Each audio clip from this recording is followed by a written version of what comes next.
are the very words that we sing on this Shabbat, and we read from the Torah this Shabbat from Parashat Beshalach.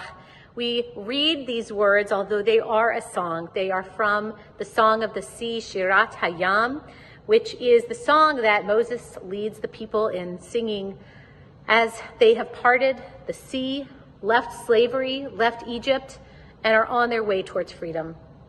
And that song, that poem that Moses recites at that moment is really and truly a history of what has happened to the people of Israel.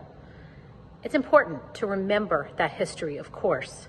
It's the story, our master narrative that we tell every year at Passover, and we go over at every service, and it's in our Kiddush, it's in all of our prayers, just about all of our prayers, mention or go back to that special moment, that significant moment in our history.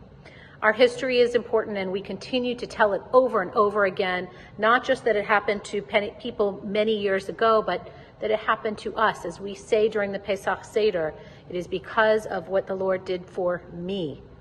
And so we personalize this story and bring it into our own lives, into our own homes on Passover, certainly on Pesach, and in our worship service. But then there's another song that is also in this week's Parsha, in Beshalach, and that is the song of Miriam. And Miriam's song is much simpler. It's a very simple message, and it's very short. It's to celebrate God's miracle, this miracle that God did for our people. And so Miriam took up her timbrel and led the women in singing and praising God's name at that moment.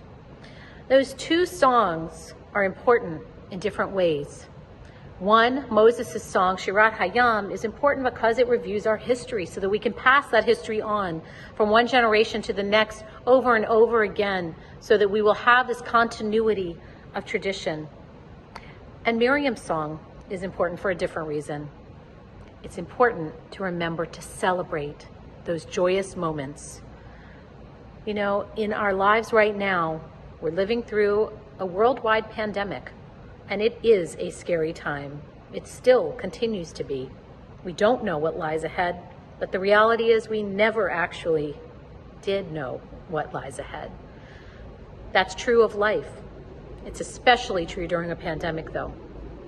Miriam reminds us in her song that we've got to lift up our voices and sing out in joy for the moments that we do have. We have to recognize the blessings that are right here in front of our eyes in the moments that we have them. Because after all, life is short. We never know, even if we think we do. And so we remember and learn from this week's Parsha to both remember our history, spend the time, take the time to pass on our traditions to the next generation, and let's celebrate the moments we have. We celebrate with joy the blessings that are around us, the blessings of life, of community, the blessings that we pray will be of health, happiness, and peace. With that as my prayer for you for this week, have a good week, a happy, a healthy week. I hope you are well. Bye-bye.